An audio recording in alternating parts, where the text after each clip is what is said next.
Now, obviously, we know that your listings are usually won before you go to the listing presentation. Why are you spending so much time trying to have a great presentation when you get there, or being nervous about how the presentation is going to go when most generally you've won or lost before you even knock on the door?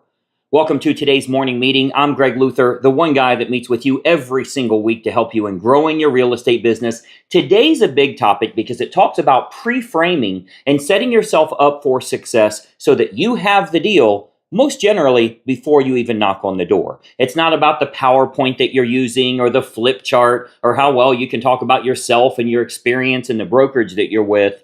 What they think about you before they ever meet you will make the biggest difference as to your success. A common analogy I always use here is, imagine that you meet me today. You go to one of my conferences and you meet me. You've been watching me for a long time. You've seen everything about me. You know my personalities, my funny little jokes. You probably know my dog's name. You know some of the hobbies that I have. You pretty much know who I am. That puts me at a little different level when we meet. The trust factor is there, and I want you to think about that with your prospects as well. So let's say somebody wants to know how much their home is worth. They fill out a form on your website, or they're looking for a particular type of property, or whatever the case is. What do they get from you between that initial contact and the time that you finally meet with them, whenever they're ready or however long they took to convert? What are they getting that's building trust, authority, and credibility? Those are the three things. I want you to write those down. Trust, authority, and credibility are the three things that you need to have with them in order to really position yourself the right way. So if they're going to choose an agent, they choose you. Now, the recent stats that I saw, I shouldn't say recent, it's probably been 3 or 4 years ago, but it showed that 83% of sellers are only interviewing one agent. So the fact is, 8 out of 10 times, any agent, any licensee is going to get that deal. They're only interviewing one agent. If you've been licensed for a while, you remember 10, 15 years ago, the way you learned about agents was to interview 3 or 4 of them and decide which one you liked the best.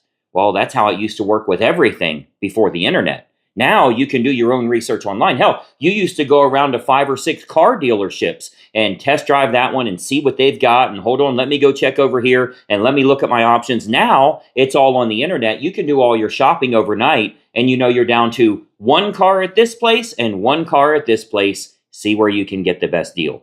So it's made it a lot more convenient for us. The same is true when someone's listing their house. They've done lots of research. They've checked out lots of agents. They certainly know who they're going to go with. And 83% of the time, they're only interviewing one agent. But how do you make sure you get that deal 100% of the time? Because that means 2 out of 10 times they are interviewing multiple agents. How do you stand out? It's not going to be the presentation at the kitchen table.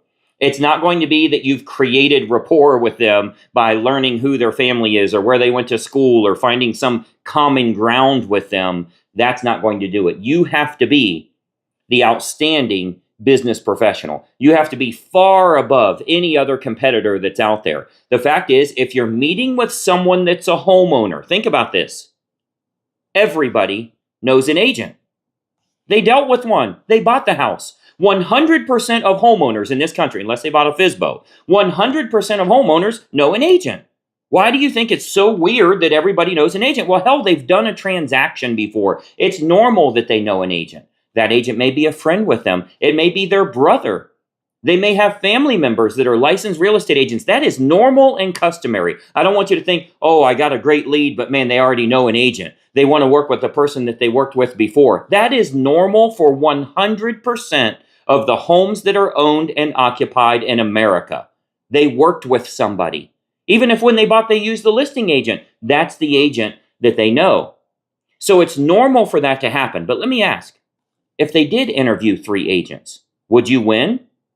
If they interviewed 3 agents and haven't met you yet, are they really excited to see you before you knock on the door? What have they seen from you? What have they received from you? What type of anticipation are you creating? We've got our coaching retreat coming up here next week in Orlando, Florida. All of our Inner Circle coaching members getting together. One of the sessions we're covering here, I think you'll get a lot out of this, is what are you sending them in print, digitally, text message, email, Facebook? What are they getting from you before they ever even agree to a meeting, let alone once they've agreed to a meeting and haven't met you yet. They agree today to meet tomorrow on Wednesday. What are they receiving from you? What type of anticipation is being created? What type of positioning are you doing so you are placed at a much higher level in their mindset as far as who you are, what you offer, maybe even a celebrity status, but certainly a professional status and what you do compared to all the other agents that are out there. What text message are you sending them? If they say, let's meet tomorrow at 7 p.m., you should wait at least 1 hour, but then you got to send them a text. What does the text say? Does it have a picture included? Is there a link in there? What would that link go to? How are you building anticipation? Can they do a little bit of research on you, about your brokerage, about the target marketing approach you use, about anything at all that really gets them excited? Like, wow, I am so excited to meet this person. They've really got something to offer here. Are you doing that? You have to understand that your business model is going to dictate whether you get 100% of those or you get 80% of them, because 83% of homeowners interview one agent. So you just have to get out there. But I want you to knock their socks off. We know for certain that everybody knows an agent. That's how they bought their house. Unless they bought for sale by owner and neither party used an agent, they know somebody. So how do you position yourself? How impressive is that presentation that you're using? Is it digital? Is it print? Are you using, some people use like a folder. How tacky is that to have a basic folder, a couple pieces of paper in here that says like who I am and my kids and my dogs, right? That's very basic. Well, what if we change that up a little bit? What if we have a better quality folder? We have it value stacked. The papers are sliced where they're stacked in there. You can see the header on each page. It actually talks about benefits for them. It shows them how they can get access to unlisted homes before they get on the open market. It talks about how you can sell their home at a premium.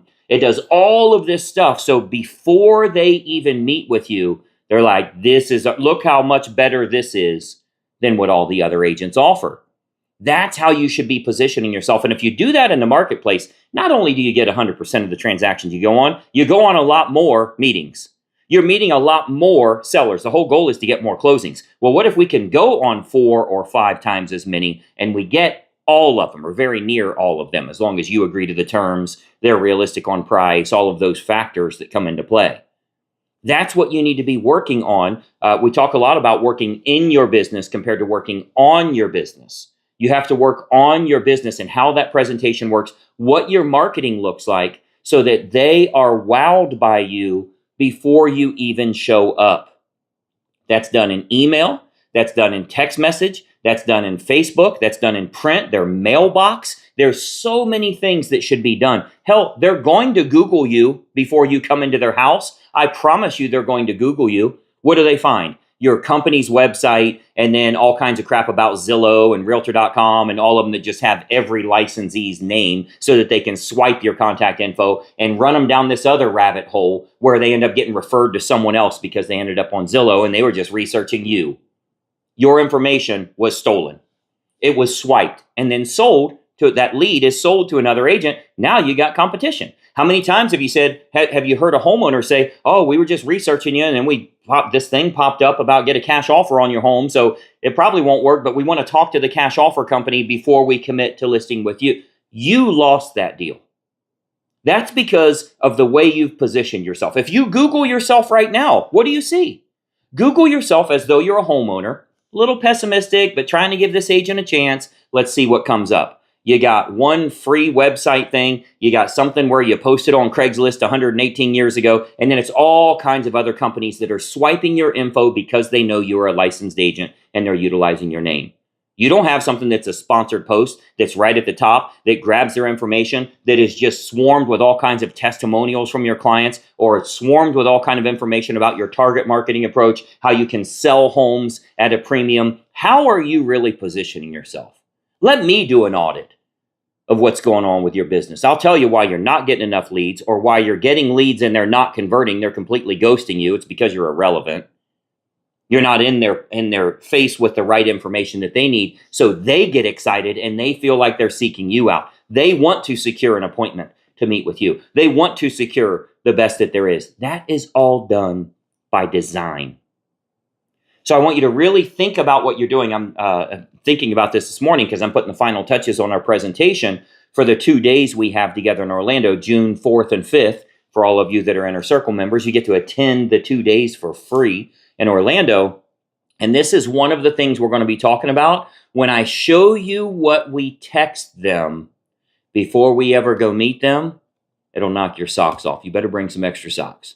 This is going to be phenomenal. When you see what we're doing and how we're able to position ourselves before we ever meet these homeowners, game over. Charge what you want, get what you want. They're not going to go with someone else.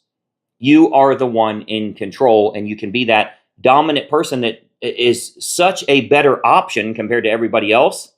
You can earn a better fee.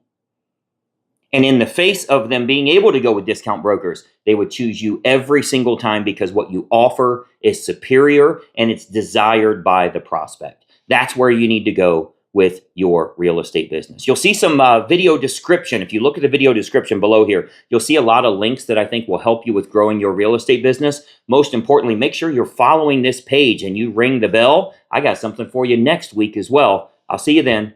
I'm Greg Luther.